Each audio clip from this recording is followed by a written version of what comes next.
10th സ്റ്റാൻഡേർഡിലെ രണ്ടാമത്തെ chapter circles and ആംഗിൾസിൻ്റെ അടുത്ത section circle and quadrilateral വൃത്തവും ചതുർഭുജവുമാണ് ഇന്നത്തെ ക്ലാസ്സിൽ നമ്മൾ നോക്കുന്നത്. അപ്പോൾ ഞാനിവിടെ ഒരു സർക്കിൾ വരച്ചിട്ടുണ്ട്. ഈ സർക്കിളിനകത്ത് നോക്കിയാൽ ഒരു ക്വാഡ്രിലാറ്ററൽ ഒരു ചതുർഭുജം 4 വശമുള്ളൊരു രൂപവും വരച്ചിട്ടുണ്ട് അല്ലേ. അപ്പോൾ ഇതിൻ്റെ പ്രത്യേകത എന്താണ്? ഈ ക്വാഡ്രിലാറ്ററലിൻ്റെ ഈ ചതുർഭുജത്തിൻ്റെ 4 വെർട്ടിസസ് അല്ലേ, 4 ശീർഷകങ്ങൾ ഈ വൃത്തത്തിനുള്ളിൽ കാണാം അല്ലേ.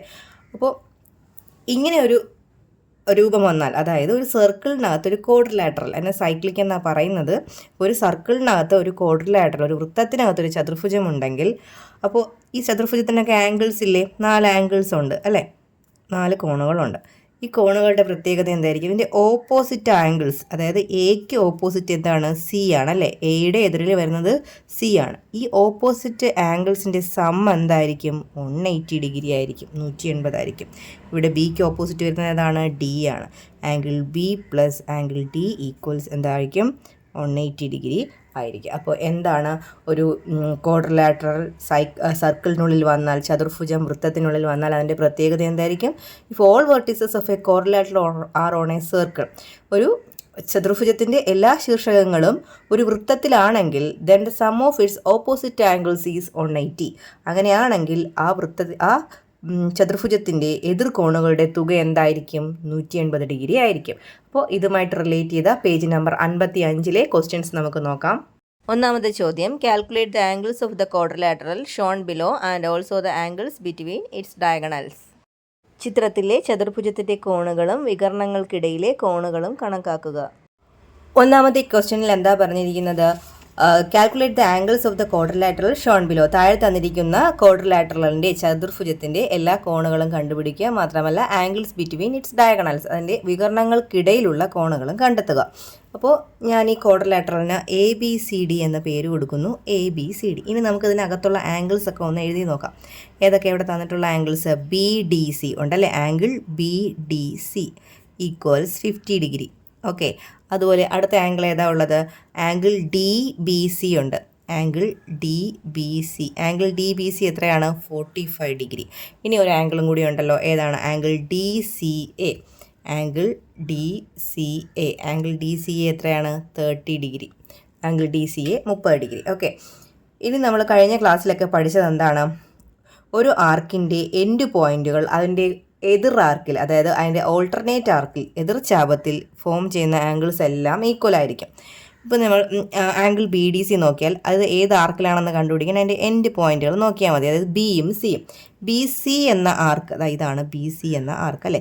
BC എന്ന ആർക്കിൻ്റെ എതിർ ആർക്കിൽ ഓൾട്ടർനേറ്റ് ആർക്കിൽ ഫോം ചെയ്യുന്ന ആംഗിൾസിൻ്റെ എല്ലാം മെഷർമെൻറ്റ് എന്തായിരിക്കും? 50 ഡിഗ്രി തന്നെ ആയിരിക്കും അല്ലേ. അപ്പോൾ ബി തുടങ്ങി സിയിൽ അവസാനിക്കുന്ന മറ്റൊരു ആംഗിൾ നോക്കൂ, BAC അല്ലേ.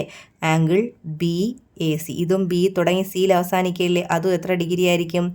50 ഡിഗ്രി ആയിരിക്കും. ആംഗിൾ BAC എത്താ കിട്ടുന്നത്?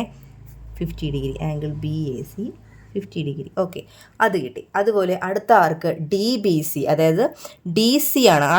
ആർക്ക് ഏതാണ്? ചാപം ഏതാണ്? DC അല്ലേ. അപ്പോൾ ഡി തുടങ്ങി സിയിൽ അവസാനിക്കുന്ന മറ്റൊരു ആംഗിൾ നോക്കൂ. ഇപ്പോൾ DAC ഉണ്ടല്ലേ. DAC അതും എത്ര ഡിഗ്രി ആയിരിക്കും? 45 ഡിഗ്രി ആയിരിക്കും അല്ലേ. DAC എത്ര ഡിഗ്രി ആയിരിക്കും? 45 ഡിഗ്രി ആയിരിക്കും. ഓക്കെ. ഇനി നമുക്ക് അടുത്ത ആർക്ക് നോക്കാം, അടുത്ത ആംഗിൾ നോക്കാം. DCA ഏത് ആർക്കിലുള്ള ആംഗിളാണ്? DA എന്ന് പറയുന്ന ചാപത്തിലുള്ളതാണ്. അപ്പോൾ ഡി ഏതാ നോക്കൂ, ഇവിടെയാണ് DA അല്ലേ. അപ്പോൾ ഡിയിൽ തുടങ്ങി എയിൽ അവസാനിക്കുന്ന മറ്റൊരു ആംഗിൾ, ഇതല്ലാതെ മറ്റൊരു ആംഗിൾ നോക്കൂ. ഡിയിൽ തുടങ്ങി എയിൽ അവസാനിക്കണം. DBA എന്താണ്? ആംഗിൾ DBA അതും DCAക്ക് തുല്യമായിരിക്കും. DBA എത്ര? ആംഗിൾ 30 ഡിഗ്രി ആയിരിക്കും. DBA എന്താണ്? Angle 30 degree. ഓക്കെ, ഒരുവിധമുള്ള ആംഗിൾസ് ഒക്കെ നമുക്ക് കിട്ടി. നമുക്ക് ക്വാഡ്രിലാറ്ററലിൻ്റെ ആംഗിൾസ് എഴുതി നോക്കാം. ആംഗിൾ A എത്രയാണ്? 45ഉം 50ഉം കൂടി കൂട്ടുക. 45 ഡിഗ്രി പ്ലസ് 50 ഡിഗ്രി അല്ലേ. കൂട്ടുമ്പോൾ നമുക്ക് എത്ര കിട്ടും? 95 ഡിഗ്രി. ഓക്കെ. ഇനി നമ്മൾ പഠിച്ചത് എന്താണ്? ക്വാഡ്രിലാറ്ററൽ, അതായത് സർക്കിളിനകത്താണ് ചതുർഭുജം വരുന്നതെങ്കിൽ ഓപ്പോസിറ്റ് ആംഗിൾസിൻ്റെ സം എത്രയാണ്? 180 അല്ലേ. അതായത് ആംഗിൾ എക്ക് ഓപ്പോസിറ്റാണ് ആംഗിൾ സി. ആംഗിൾ എയും ആംഗിൾ സിയും കൂടെ കൂട്ടുമ്പോൾ നമുക്ക് എന്ത് കിട്ടണം? 180 കിട്ടണം. ആംഗിൾ എ നമുക്ക് 95 എന്നുണ്ട്. നമുക്ക് എന്താ വേണ്ടത്? ആംഗിൾ സി വേണം അല്ലേ. അപ്പോൾ ആംഗിൾ സി കണ്ടുപിടിക്കാൻ 180യിൽ നിന്ന് നമ്മൾ എന്ത് മൈനസ് ചെയ്യുക? 95 ഡിഗ്രി മൈനസ് ചെയ്യുക. മൈനസ് ചെയ്യുമ്പോൾ നമുക്ക് 85 ഡിഗ്രി എന്ന് കിട്ടും. അതായത് ആംഗിൾ സി നമുക്ക് 85 ഡിഗ്രിയാണ്. അതായത് ആംഗിൾ സി മൊത്തത്തിലാണ് എന്ത്? 85. ഇത് മുഴുവനായിട്ടാണ് 85.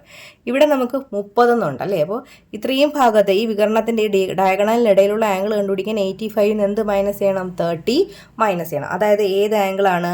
ACB അല്ലേ? ആംഗിൾ ACB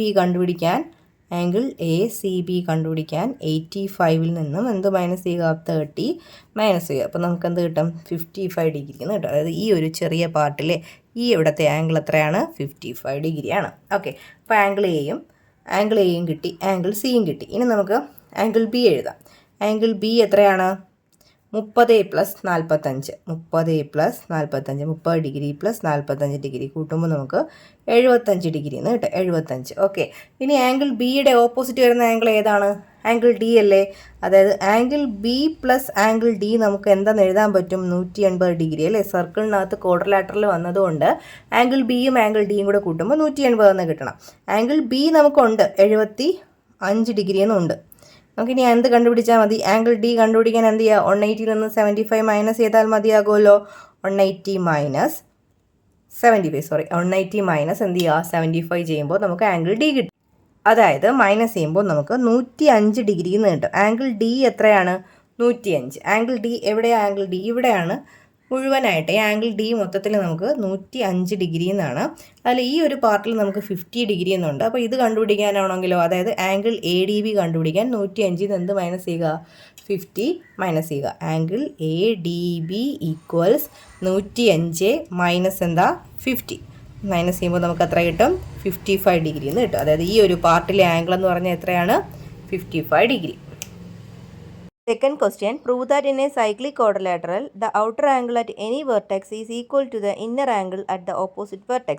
ഒരു ചക്രീയ ചതുർഭുജത്തിലെ ഏതു മൂലയിലെയും പുറംകോൺ എതിർമൂലയിലെ അകക്കോണിന് തുല്യമാണെന്ന് തെളിയിക്കുക. Question number 2. Prove that in a cyclic quadrilateral, the outer angle at any vertex is equal to the inner angle at the opposite vertex. അപ്പോൾ രണ്ടാമത്തെ ക്വസ്റ്റ്യനിൽ ഫിഗറൊന്നുമില്ല, ഞാൻ വരച്ചിരിക്കുകയാണ് ഫിഗർ നിങ്ങൾക്ക് മനസ്സിലാക്കാൻ വേണ്ടിയിട്ട്. അതായത് ഒരു സൈക്ലിക് ക്വാഡ്രിലാറ്ററലിനുള്ളിൽ, സൈക്ലിക് ക്വാഡ്രിലാറ്ററൽ എന്ന് പറഞ്ഞാൽ സർക്കിളിനകത്ത് ക്വാഡ്രിലാറ്ററൽ വരുന്നതിനെയാണ് സൈക്ലിക് ക്വാഡ്രിലാറ്ററൽ അല്ലെങ്കിൽ ചക്രീയ ചതുർഭുജം എന്ന് പറയുന്നത് അല്ലേ. അപ്പോൾ ഒരു സൈക്ലിക് ക്വാഡ്രിലാറ്ററലിനുള്ളിൽ the outer angle at any vertex, ഏതെങ്കിലും ഒരു വെർട്ടെക്സിലെ ഏതെങ്കിലും ഒരു ശീർഷകത്തിലെ ഔട്ടർ ആംഗിൾ, ഇതിപ്പോൾ ഈ ഒരു വെർട്ടെക്സിൻ്റെ ഇന്നർ ആംഗിൾ ഇതും ഔട്ടർ ആംഗിൾ ഇതുമാണ് അല്ലേ. അപ്പോൾ ഈ ഔട്ടർ ആംഗിൾ എന്ന് പറയുന്നത് എന്തായിരിക്കണം? അത് equal to the inner angle at the opposite vertex. ഈ വെർട്ടെക്സിന് ഓപ്പോസിറ്റ് വരുന്ന വെർട്ടെക്സ് ഏതാണ്? ഇതല്ലേ. ഇവിടുത്തെ ആംഗിളും ഈ ഔട്ടർ ആംഗിളും എന്തായിരിക്കണം? തുല്യമായിരിക്കണം എന്നാണ് നമ്മൾ പ്രൂവ് ചെയ്യേണ്ടത്. ഞാൻ അതിനായിട്ടൊരു ക്വാഡ്രിലാറ്ററൽ, സൈക്ലിക് ക്വാഡ്രിലാറ്ററൽ വരച്ചു, ചക്രീയ ചതുർഭുജം വരച്ചു, പേര് കൊടുത്തു, ABCD എന്ന് പേര് കൊടുത്തു. അപ്പോൾ ഞാൻ ഇതിനകത്ത് ഈ ആംഗിൾ ഡി എന്തെന്നെടുത്തു? ആംഗിൾ ഡി എക്സ് എന്നെടുത്തു. ആംഗിൾ ഡി എക്സ് ആണെന്ന് ഇരിക്കട്ടെ. ആംഗിൾ ഡി എക്സ് ആണെങ്കിൽ ആംഗിൾ ബി എത്രയായിരിക്കും? ആംഗിൾ ബി എത്രയായിരിക്കും? 180 മൈനസ് എക്സ് ആയിരിക്കും. കാരണം എന്താണ്? ABCD ഈസ് സൈക്ലിക് അല്ലേ. ABCD എന്ത് ക്വാഡ്രിലാറ്ററലാണ്? സൈക്ലിക്, ചക്രീയ ചതുർഭുജമാണ്. അപ്പോൾ ഇവിടെ എക്സ് ആണെങ്കിൽ ഇവിടെ എത്രയായിരിക്കും?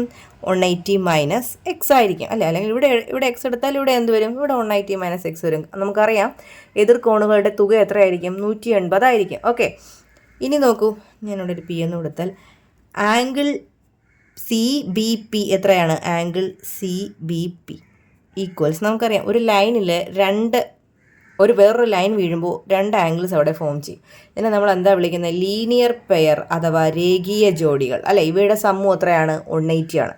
അതായത് ഒരു ആംഗിൾ അറിയാമെങ്കിൽ അടുത്ത ആംഗിൾ കണ്ടുപിടിക്കാൻ എന്ത് ചെയ്യുക? 180 മൈനസ് ചെയ്യുക അല്ലേ. ഇപ്പോൾ നമുക്ക് ആംഗിൾ CBPയും ആംഗിൾ CBAയും ഇവിടെ എന്താണ്? ലീനിയർ പെയർ ആണ് അല്ലേ. അതായത് ഈ ആംഗിളും ഇവിടെയുള്ള ആംഗിളും കൂടെ കൂട്ടുമ്പോൾ നമുക്ക് എത്ര കിട്ടണം?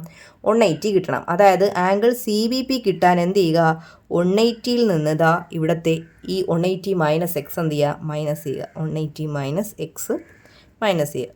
180 മൈനസ് അകത്ത് കയറുമ്പോൾ -180, മൈനസും കൂടെ എന്താവുന്നു? പ്ലസ് ആവുന്നു. 180 മൈനസ് 180 കൂടെ ക്യാൻസലായിട്ട് എന്ത് തന്നെയാണ് ഇവിടെ കിട്ടുന്നത്? എക്സ് തന്നെ. ഇവിടെ എക്സ് ആണെങ്കിൽ നമുക്ക് ഇവിടെയും എന്ത് തന്നെ കിട്ടും? എക്സ് തന്നെ കിട്ടും അല്ലേ. അപ്പോൾ ഇവിടുത്തെ എന്താ നമ്മൾ പഠിക്കേണ്ടത്, ഒരു സൈക്ലിക് ക്വാഡ്രിലാറ്ററലിനകത്തെ ഓപ്പോസിറ്റ് ആംഗിൾസിൻ്റെ സം അത്ര 180. ഇവിടെ എക്സ് എന്ന് എടുത്തു കഴിഞ്ഞാൽ ഇവിടെ എന്ത് കിട്ടും, 180 മൈനസ് എക്സ് എന്ന് കിട്ടും. പിന്നെ ഇതാ ഈ ഒരു ലൈനിൽ വീഴുന്ന 2 ആംഗിൾസ് ആണ് ഇത്, അല്ലെങ്കിൽ ലീനിയർ പെയർ, രേഖീയ ജോഡികളാണ്.